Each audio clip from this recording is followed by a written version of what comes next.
તો સાહેબ તમારે કોને માટે હેલ્પ જોતી હતી? મારી દીકરી માટે. એને શું તકલીફ છે? એમની ફીસ માટેનું હતું. ફી માટેનું? કારણ કે મારે છે ને ઘરમાં 3 લોકો ગુજરી ગયા છે. હા. મારા વાઈફ ગુજરી ગયા, પેટના આંતરડાનું કેન્સર થઈ ગયું. હા. 8-9 લાખ રૂપિયા બગાડ્યો, સક્સેસ ન થયા. ક્યાં સમાજમાં જાઓ? SC schedule caste. ક્યાં ગામથી બોલો? જેતપુર તાલુકો જૂની સાંકળી ગામ. એટલે દીકરી એક જ છે તમારે? હા, એક દીકરો એક દીકરી.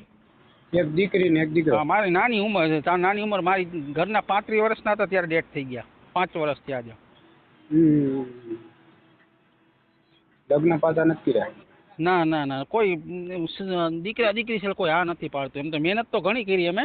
મેં પેલા ભાઈ શું નામ, ઓલા ભાઈ હિતેશભાઈ ધામેચા છે, પછી મારું સાહેબ છે,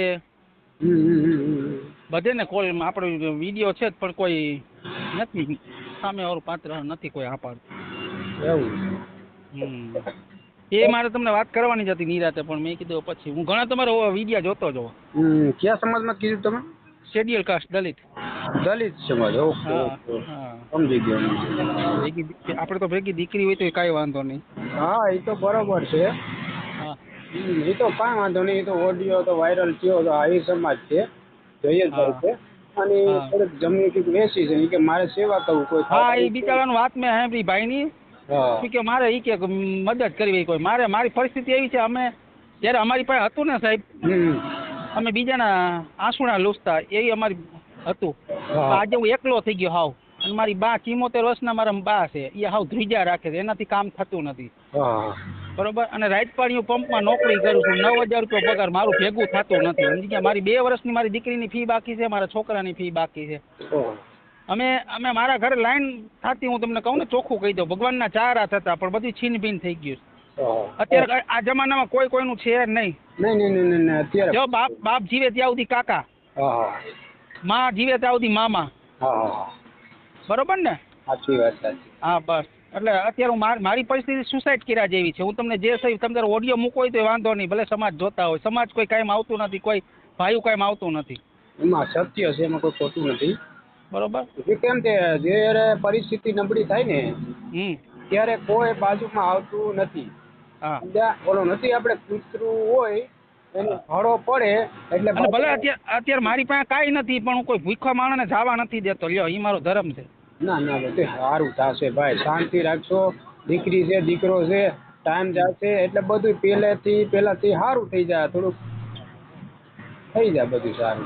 હિંમતમાં રહેવાનું. બરાબર, બધું સારું છે. અને મદદ બહુ તકલીફમાં છો ને. આ તો ઓડિયો સાંભળતો આજે મારી તો મેં તમને લગ્ન માટે ન કોલ કરું, પણ એ મારે કોઈ હા પાડે ને આપણે ખોટું હું કામ મૂકવું જોઈએ. આ તો તમારો ઓડિયો સાંભળેલા ભાઈ મદદનું કીધું એટલે તમને મેં ફોન કર્યો. તમારો નંબર છે જ મારી પાસે. એવું? હા, તમારો ઓડિયો જોતો હો ને એટલે. સારું, કાંઈ વાંધો નહીં. મદદ માગવાની અને અમારાથી થતી છે ને અમે થોડીક કરશું મદદ. બરાબર? સાહેબની પરિસ્થિતિ ખરેખર દવા પીધા જેવી એવી અત્યારે પરિસ્થિતિ છે. અમારા ઘરમાં તેલના ડબ્બા ન ખૂટતા. હું તમને અત્યારે ચોખ્ખું કહી દઉં, હું 2 થી 250 તેલ લઈ છે અમે, 40 રૂપિયાનું. પછી પૂરું થઈ ગયું ને. હા, એ તો બરાબર. અત્યારે કોઈનું આ દુનિયામાં કોઈ છે નહીં. થોડીક ભાઈને વાત કરો, મદદ કરે. મદદનો જો વિડીયો મૂકો છે, શું વાત કરે છે, બેનને વાત કરાવવાની. હા, બરાબર. અને જો એ કારણે મદદ કરે છે, અમે થોડીક મદદ કરશું. બધું ચાલશે. બીજું શું હોય? મારા બા ઉપાધિ કરી આખા ધ્રુજે છે. સમજી ગયા? એને બીપી ની તકલીફ છે. એકલો માણસ કેટલાક પહોંચે? હા, એ તો બરાબર છે.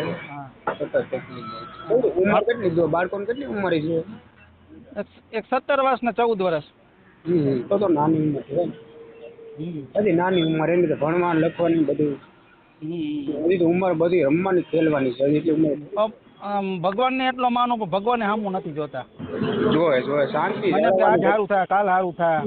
અરે શાંતિ જાળવશે તો બધું સારું કામ થાય ભાઈ. સમજ્યા? શાંતિ જાળવવાની, કોઈ છે ને જલબાજી નહીં કરવાની. સમજ્યા? ત્યારે ક્યાંક તો એવું થઈ જાય કે દવા પીને હુઈ જાવ એમ. એ તો બરોબર છે, પણ શાંતિ જાળવો બધું સારું થઈ જાય ભાઈ. એને કોઈને ભગવાનને ઘરે દેર છે અંધેર નથી સમજ્યા. પણ કેટલું આજે 4 વર્ષથી આજે તો સારું થાય કાલે સારું થાય પણ ભગવાને સામું નથી જોતા. હા થઈ જાય. હા, આવું છે બધું. હા તો કાંઈ વાંધો નહીં, ફોન કરતા રહેજો, એ ભાઈને ફોન કરજો અને થોડા દી અમે મદદ કરશું બરાબર. હા. ટેન્શન ના લ્યો. હા, એ સારું. તમે કઈ કાસ્ટ છો બાપુ? હું દલિત જ છું સર. હો જય ભીમ જય ભીમ. ટેન્શન ન લો. હા ભલે ભલે ભલે ભાઈ. તમારું કયું ગામ? મારું અમદાવાદ. અમદાવાદ. કાંઈ વાંધો નહીં. હા ભલે ભલે, ભગવાન તમારું સારું કરે. જય ભીમ હો ભાઈ. હા જય ભીમ.